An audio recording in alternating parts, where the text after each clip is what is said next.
सत साहिब सुरेश भगत जी, ये जो साध संगतियाँ जो शुरू करवाई है, या आप लोग जो अपने घर पे साध संगति रखवा रहे हो, ये परमात्मा ने मुझ पवन दास को निमित्त बना के और ये साध संगति उन्होंने शुरू करवाई है।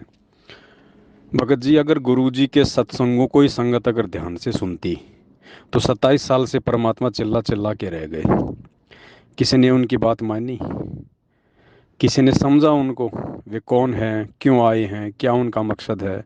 उनकी पीड़ा को, उनके दर्द को किसी ने महसूस किया? नहीं किया। उन्होंने जो सत्संग किए, उन सत्संगों के माध्यम से वे क्या समझाना चाहते हैं, किसी ने समझा? नहीं समझा। उसके बाद परमात्मा ने देखा कि ये, क्योंकि यहाँ का रूल है भगत जी, इस गंदे लोक का विधान है, बेटा अपनी बाप की, अपनी माँ की बातों को उतना महत्व नहीं देगा जितना पड़ोसियों की बात को महत्व देगा, जितना अपने यार दोस्तों की बातों को महत्व देगा। इसमें यहाँ किसी जीव का दोष नहीं है।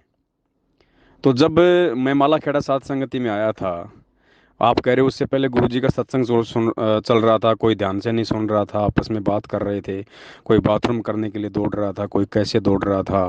और जैसे आप आए तो आप आते सारे साइलेंट हो गए, चुपचाप हो गए। 2-3 घंटे आपने साध संगति करी, कोई बाथरूम करने भी नहीं गया। भगत जी, यही सेम स्थिति सतलोक आश्रम बरवाला में थी भगत जी। उससे पहले आप करोथा आश्रम में जाएंगे तो आपको वहाँ का पता चल जाएगा। गुरु जी सत्संग करते रहते थे, भगत लोग सोते रहते थे, दौड़ते रहते थे, बाथरूम में दौड़ते रहते थे। भगत जी, गुरु जी के लोग सत्संगों को जाने पहचाने, गुरु जी की भावनाओं को लोग जाने पहचाने, गुरु जी के सत्संगों के माध्यम से उनके संकेतों को लोग जाने पहचाने, गुरु जी की महत्वता को लोग जाने पहचाने, इसके लिए तो परमात्मा ने दास को खड़ा किया है, सात संगतियां शुरू करवाई है। तो भगत जी, वर्तमान में ये जो आप जो बोल रहे हो ना, ये बातें, ये बिल्कुल यथार्थ है भगत जी। क्योंकि साध संगति में जो बातें गुरु जी के सत्संगों को आधार बना के, देखो, दास जब गुरु जी का सत्संग दिखाता है तो सब लोग कितने ध्यान से सुनते हैं कि जरूर कोई विशेष होगा इसमें, जरूर कोई विशेष बात होगी इसमें। ध्यान से सुनते हैं और उसको पकड़ते भी हैं। और वैसे आप गुरु जी का 3 घंटे का सत्संग लगा दो, लोगों की रुचि भी नहीं बनेगी और लोग मतलब उतनी तन्मयता से नहीं सुनेंगे। क्यों? क्योंकि आपने जो 1 घंटे की, 2 घंटे की जो डीवीडी जो वहाँ जो लगाई थी ना, आपने भगत जी उसके विषय में कुछ बताया नहीं कि इसमें क्या विशेष है। आपने बीच बीच में कुछ बताया ही नहीं कि देखो बीच में क्या आने वाला है, परमात्मा क्या संकेत कर रहे हैं, क्या इशारा कर रहे हैं।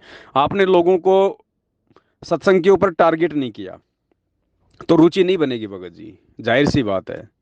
और दास के माध्यम से लोगों को पता है कि पवन भगत जी अगर गुरु जी का सत्संग सुनाएंगे तो जरूर वो कोई विशेष सत्संग होगा और उसमें वो गहरी बात छुपी होगी जो अभी तक हमें नहीं पता है। इसलिए उनकी रुचि बनती है भगत जी, जो बेहद जरूरी है भगत जी। इसलिए भगत जी, वर्तमान में जो संगत इस दास के मुख से जो वचन परमात्मा के सत्संगों वाले ज्ञान आधार से जो बोले जा रहे हैं, जो बुलवा रहे हैं पूज्य गुरुदेव जी, उनको सत्संग इतना ध्यान से क्यों सुनती है?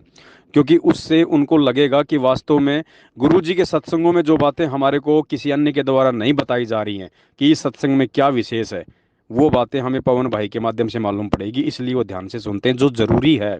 और परमात्मा भी यही चाहते हैं भगत जी। अगर वरना परमात्मा ने साथ संगतियां शुरू करवाने का कोई मतलब ही नहीं था, मुझ पवन दास को खड़ा करने का कोई मतलब ही नहीं था। मेरे कौन से बाप दादाओं ने 3-3 4-4 घंटे भगत जी ये इस प्रकार से लोगों को समझाया है? हम ना कोई राजनीतिक बैकग्राउंड से, ना कोई संत वाले बैकग्राउंड से। तो वर्तमान में भगत जी ये जरूरी है, और जो आत्मा ध्यान से सुन रही है ना, वो भी जरूरी है उनका सुनना भगत जी। तो आप इन चीज़ों को अदरवाइज ना लें बिल्कुल भी कि लोग गुरु जी के सत्संगों को महत्व नहीं दे रहे, पवन की बातों को ज़्यादा महत्व दे रहे हैं। वो मेरी बातों को महत्व नहीं दे रहे। मेरी अपनी कोई बात नहीं है, मेरा अपना कोई सत्संग नहीं है, मैं सारी चीज़ें गुरु जी वाली बताता हूँ। तो चाहे वो गुरु जी के सत्संग ध्यान से सुन लें, चाहे मेरे द्वारा बताए गए गुरु जी के सत्संगों को, बातों को ध्यान से सुन लें, दोनों बात एक ही है। और वर्तमान में साध संगति के माध्यम से दास को खड़ा करके परमात्मा ने जो बुलाना है ना, वो ज़्यादा इंपॉर्टेंट है भगत जी, वो ज़्यादा इंपॉर्टेंट है। क्योंकि उसके माध्यम से उनको मालूम पड़ेगा उन सत्संगों में क्या छुपा हुआ है, गुरु जी हमें क्या बताना चाहते थे, हम क्या नहीं समझ पाए। तो परमात्मा ने दास को खड़ा किया है, और ये परमात्मा का ही आशीर्वाद है कि लोग मेरी बातों को इतनी गहनता से सुनते हैं, लोग मेरी बातों को इतना महत्व देते हैं। वरना इस संगत, ये लाखों की संगत है भगत जी, लाखों की, 20 लाख की संगत है गुरु जी की। कि कोई एक व्यक्ति ऐसा बता दो जिसकी बात को लोग 3 घंटे बैठ के सुन लें। एक व्यक्ति बता दो कोई। तो परमात्मा ने ही दास को शब्द शक्ति दी है। परमात्मा ने ही दास को आशीर्वाद दिया है कि मेरी बातों को लोग सुने। अगर मेरी बातों को भी लोग अगर नहीं सुनेंगे, नहीं सुनते, तो भगत जी बात वही की वही थी। कोई नहीं समझ पाता फिर गुरु जी को, कौन कबीर है, कौन संत रामपाल जी हैं, क्या है क्या नहीं है, गुरु का क्या महत्व है, कोई नहीं जान पाता। इसलिए परमात्मा ने दास के शब्द में शक्ति दी है कि लोग मेरी बातों को महत्व दें, लोग मेरी बातों को सुने। और दास को ही परमात्मा ने वो सद्बुद्धि बख्शी है कि मेरे सत्संगों को समझ के जो मैं समझाना चाहता हूँ उस बात को तू अन्य भक्तों को समझा। तो और दूसरी बात भगत जी, मेरी बातों को अगर कोई ध्यान से सुन रहा है, चुपचाप अगर कोई सुन रहा है ना, तो ये तो बहुत अच्छी बात है भगत जी। इसमें इसमें तो खुशी होनी चाहिए। इसमें कोई ये ना सोचे कि संगत की मेरे ऊपर आस्था हो गई। मेरे ऊपर क्या आस्था हो जाएगी संगत की, बताइए कि किसकी आस्था हो जाएगी। मेरे ऊपर किसी की आस्था नहीं है भगत जी, किसी की आस्था नहीं है। ये झूठा वहम है, या कोई थर्ड पर्सन के द्वारा आपके दिमाग में ये बातें डाली जा रही हैं कि आसक्ति आसक्ति हो गई, आस्था हो गई। कुछ नहीं हो जाएगी। गधे में आपकी आस्था हो जाएगी, सूअर में आपकी आस्था हो जाएगी, तो मेरी तो उतनी औकात है भैया। मेरी तो उतनी औकात है परमात्मा के सामने। सूअर और गधे की भी औकात ज़्यादा है, मेरी नहीं है। लेकिन वर्तमान में गुरुजी भी यही चाहते हैं कि इस गधे के माध्यम से जो शब्द मैं बुलवा रहा हूँ, इनको संगत ध्यान से सुन के समझ के और अपने जीवन में लागू कर ले उनको। अरे गुरु गुरु है, चेला चेला होता है। मेरे अंदर गुरुजी वाली आस्था कौन रखेगा? कोई गधा होगा जो रखेगा, और ये तत्व ज्ञान लेने के बाद में लोग नहीं रखेंगे भगत जी।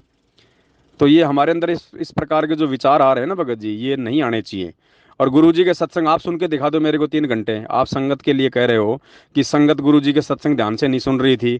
आपके सामने मैं रोजाना 3-3 घंटे का सत्संग लगाता हूँ गुरुजी का, आप मेरे को सुन के दिखा दो। और आपने कितना सुना भगत जी?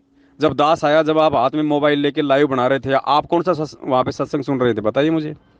आप कौन सा गुरुजी का ध्यान से सत्संग सुन रहे थे? आप भी तो मोबाइल लेके घूम ही रहे थे। तो आप मेरे बाकी लोगों में फिर क्या अंतर हो गया?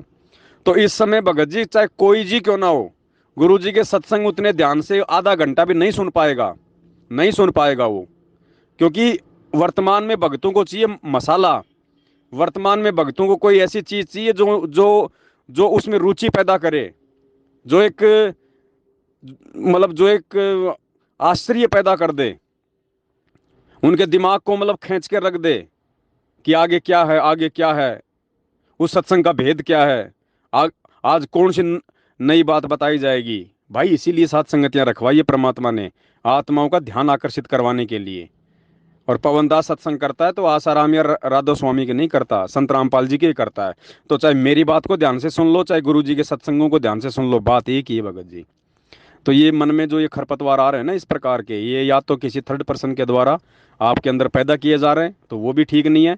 और यदि आपके अंदर ऐसी भावना यदि आ रही है, तो भगत जी वो भी ठीक नहीं है। ये सात संगतियाँ भगवान ने इसलिए रखवाई है कि लोग मेरी बातों को ध्यान से सुने, और मैं गुरु जी की ही बात बताता हूँ। और ये परमात्मा का ही आशीर्वाद है जो गुरु जी ने मेरे वचन में शक्ति दी है इस 20 लाख की संगत में से। वरना आप किसी को भी खड़ा कर दो, 10 मिनट उसकी बात को ध्यान से नहीं सुनेगा। और जब दास को परमात्मा बैठाते हैं सात संगति में, अगर 5 घंटे की सात संगति है तो कोई बाथरूम करने भी नहीं जाता। ये परमेश्वर का आशीर्वाद है भगत जी। और ये जरूरी है, जब तक गुरु जी नहीं आ जाते हैं तब तक ये होना जरूरी है। अगर दास की बातों को भी कोई ध्यान से नहीं सुनेगा तो फिर कोई मतलब नहीं रह जाएगा। 27 साल से गुरु जी की बातों को कितना ध्यान से सुना परमात्मा ने, देख लिया अच्छे से। जब गुरु जी की बातों को ध्यान से नहीं सुना और उनके सत्संगों का निष्कर्ष नहीं निकाला किसी ने, तभी तो परमात्मा ने दास को खड़ा किया आशीर्वाद देके, शब्द शक्ति देके।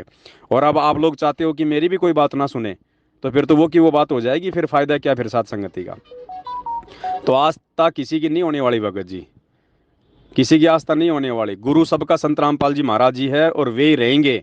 मैं उनका भगत भाई हूँ। और एज ए भगत भाई अगर किसी की मेरे में आस्था होती है तो बहुत अच्छी बात है। ये प्रेम है, ये प्यार है आपस में, जो किसी और संत की संगत में नहीं मिलेगा। बहुत सारे भगत भाई कहते हैं कि पवन भगत जी नहीं आए, पवन भगत जी नहीं आए। वो ये सोच के नहीं कह रहे कि हमारे गुरु जी नहीं आए, हमारे गुरु जी नहीं आई। ये थोड़ी कहा उन्होंने। उन्होंने कहा कि हमारा गुरु भाई क्यों नहीं आया, मतलब उनको कुछ नया सीखने को मिलेगा हमारे से। इसलिए तो परमात्मा कहते हैं सत्संग में, अगर कोई पुराना भगत है, कोई अच्छी अच्छी बात बताता है तो बहुत अच्छी बात है, ध्यान से सुनो और उसके द्वारा सुनी गई बातों पे अमल करो। लेकिन उसको अपना गुरु नहीं जो है स्वीकार करना, उसको अपना गुरु स्वीकार नहीं करना, उसको अपना गुरु भाई एज ए गुरु भाई तो हमारा प्यार प्रेम हमारी आस्था हो सकती है, एज ए गुरु नहीं होना चाहिए। तो भाई एज ए गुरु इस पवन दास में किसी की आस्था नहीं हो सकती, ये तत्व ज्ञान दे रखा परमात्मा ने। तो ये मन में जो खरपतवार है ये आप लोगों को भी नहीं आनी चाहिए इस प्रकार से। अब मेरी बातों को भी तुम खत्म करवा दो ताकि कोई किसी की बात को ना सुने ना देखे और सारे के सारे काल के जाल में चले जाएं। तो भगत जी इस प्रकार की जो बातें आपके दिमाग में नहीं आनी चाहिए। जब तक गुरुजी नहीं आ जाते हैं तब तक इस दास के शब्द में शक्ति रहेगी और लोग ध्यान से सुनेंगे, लोग तवज्जो देंगे, लोग महत्व देंगे, क्योंकि मेरे द्वारा परमात्मा अपने सत्संगों का निष्कर्ष निकलवा रहे हैं। तो भाई ये जरूरी है मेरी बातों को ध्यान से सुनना।